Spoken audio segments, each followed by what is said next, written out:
when the Jellystone special called Crisis of Infinite Mirths come out last couple of weeks ago, everybody was sort of surprised, happy, joyous, loved the whole thing. Even my own review, I give it high praise. How fun and interesting it really was.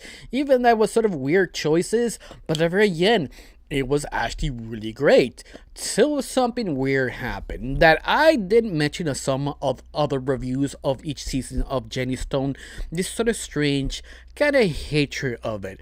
But usually you just see one or two and that's it.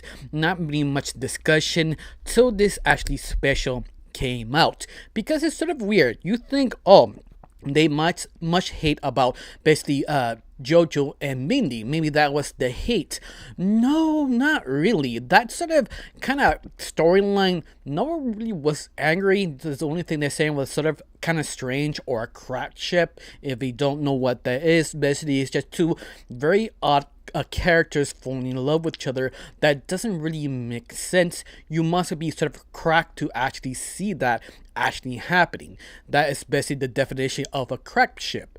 And no, none of people really were freaked out about it. It's just sort of kind of weird. And the weird part is every single hot take they took about this sort of special was sort of kind of weird. And I mean weird, like for example, there is a one line on Yogi that he says all the Hanna-Barbera cartoons that fight together, some random weird strange to ruin your own basically childhood.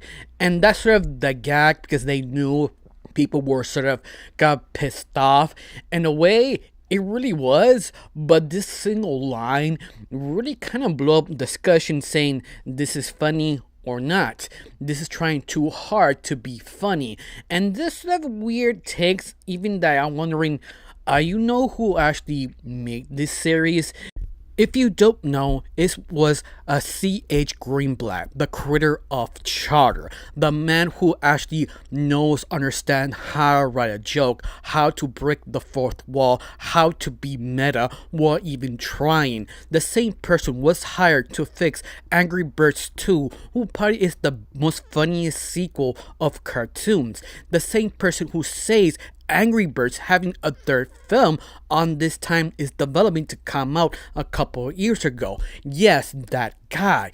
You've seen every single line of this series or see the very beginning. Every single joke slaps. You could say maybe 1, 2 jokes wasn't working because they're sort of obvious. Not every joke works. But at the very end, this whole series, Jellystone, nailed the comedy. And people are complaining of one line Yogi said just for maybe 3 seconds, saying this is just forced humor. If you not realize, it's being meta by making fun of the situation they actually are. Because let's face it, this special is only 20 minutes. You could do so much with 20 minutes. You at least need about maybe 40 or 30 to do everything to be well executed.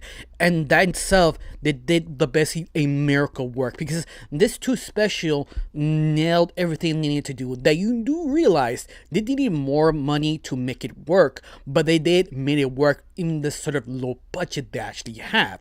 It's almost unbelievable and accomplishment that everybody are just taking very weird hard takes, not understanding the animation studio or business how to make cartoons, because at the very end they blame the writers, the animators, not the production people who actually give the money to the cartoon creators and also the creators, because at the very end they have limited budget. They cannot milk anything new about this because everything is sort of how much it actually cost. You're also forgetting who this actually made for, because this is Hanna-Barbera.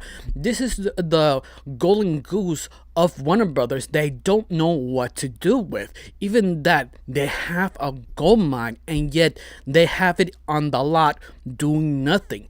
Thanks to H.B. Greenblatt, he understood what he has. He appreciates Hanna-Barbera. He understood every single character of Hanna-Barbera and executed the best way of his own sense of humor. He has one of the best respects of Hanna-Barbera.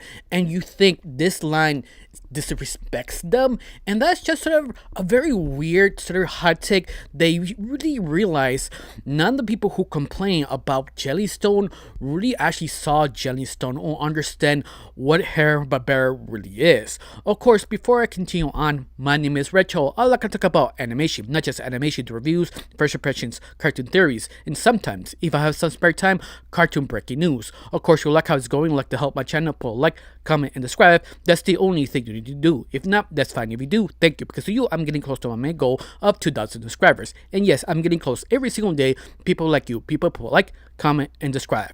Now let's continue off this sort of weird hot takes of cartoon fans who barely never seen Jellystone or even once supported, never given a chance till this weird special reappears. Then everybody now has hot takes about something they never really support or care or understood about Hanna-Barbera. Now let's get started. Now, sorry I interrupt all that sort of thing, but I'm trying to make a point here. Like, there are a lot of cartoon fans who love animation, but they don't understand the sort of the inner workings in the system, understanding there is a budget, understanding they have to have certain rule or regulation they have to follow, because at the very end they have a certain line, or understanding what is the original product. Because let's face it, Hanna-Barbera is just sort of a whole legacy of characters that Warner Bros.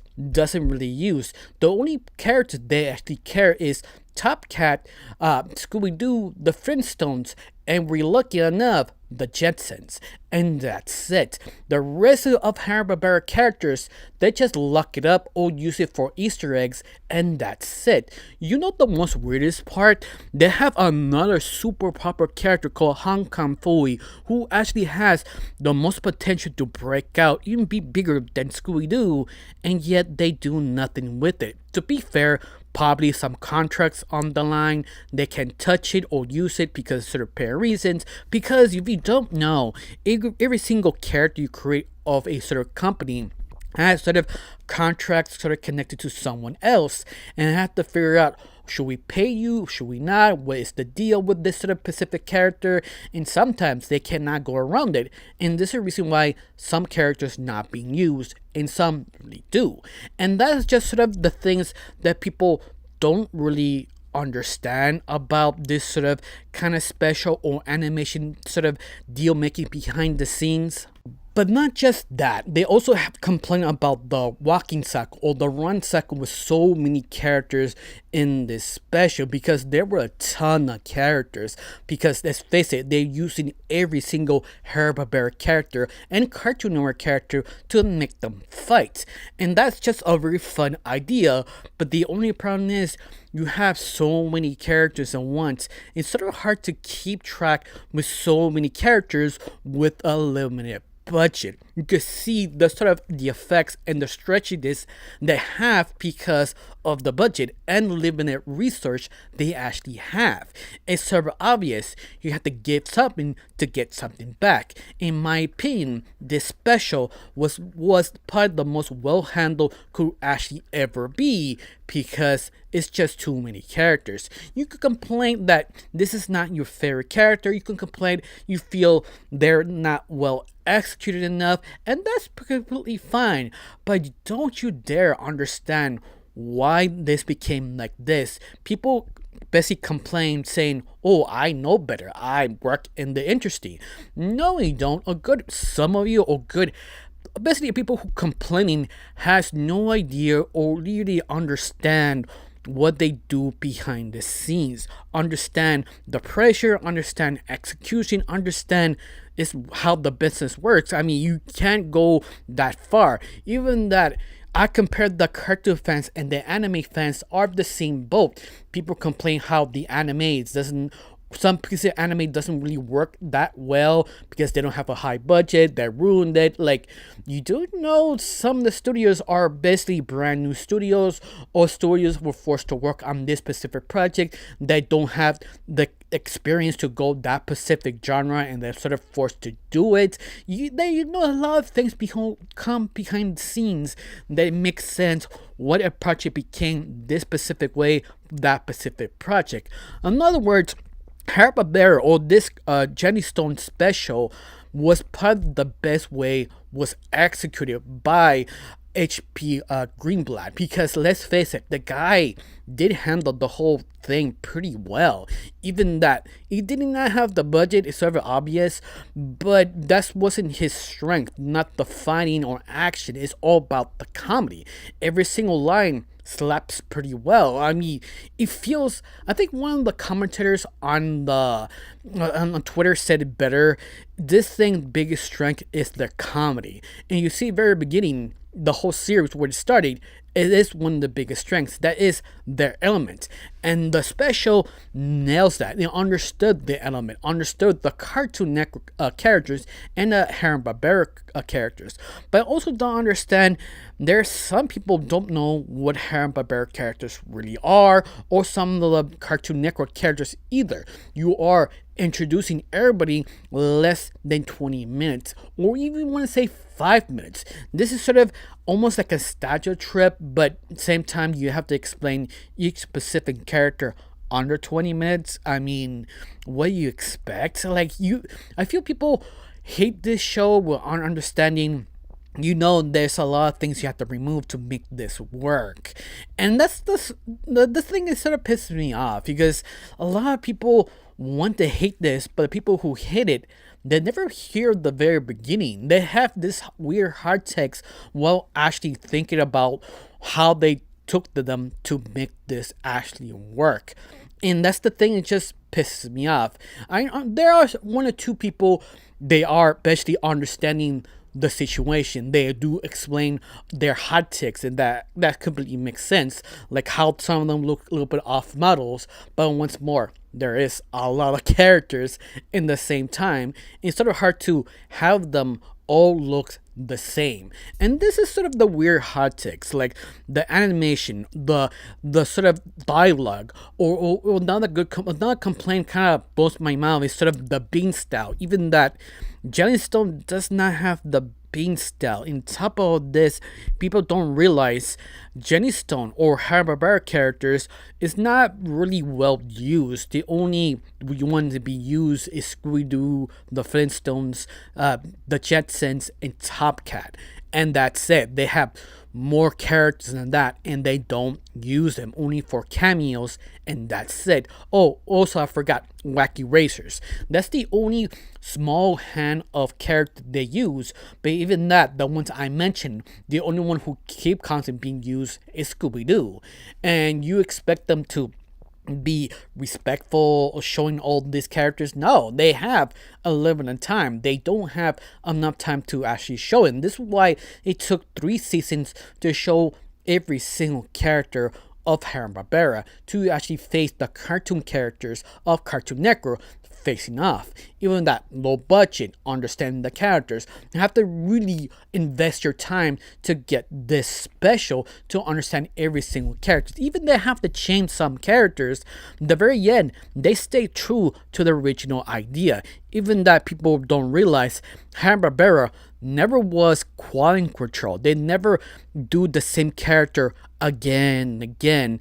Let's face it, like the Hanna-Barbera was a factory, but they knew they had to make sure the character was sort of decent and the character semi-accurate. Because let's face it, I think one of the big examples is basically Yogi. Yogi was never accurate. Like every single time they make Yogi a show, he never acts the same. He always changes. The only similarities he always have, he's a bear, he talks, he's a little intelligent, and that's it. Most of the time, it's sort of whatever hot take of the creator decide to make that specific show, molded of that specific idea from the show, not for the characters.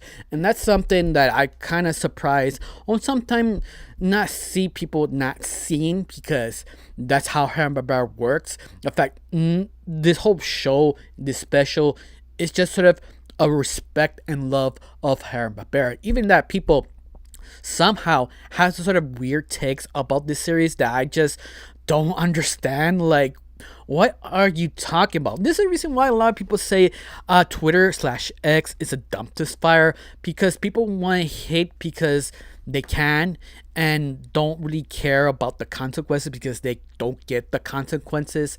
Even that their opinions does not really matter because you don't know the subject matter. You've seen some of the shows, but at the same time, you never came back to rewatch some of the episodes or the original show or based on.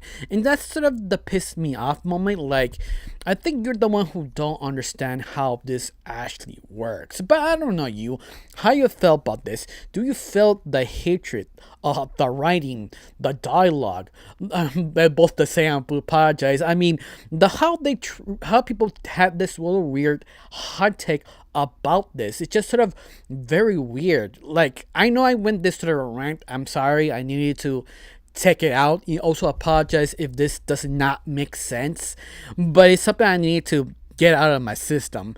But otherwise, besides that, how you felt about this sort of weird hot take of people saying this special is just sort of garbage? In a way, I completely disagree, but I don't know you. Tell me down below how you felt about this. I got nothing else to say. Just thank you for watching. Don't forget to subscribe and have a wonderful day. Bye.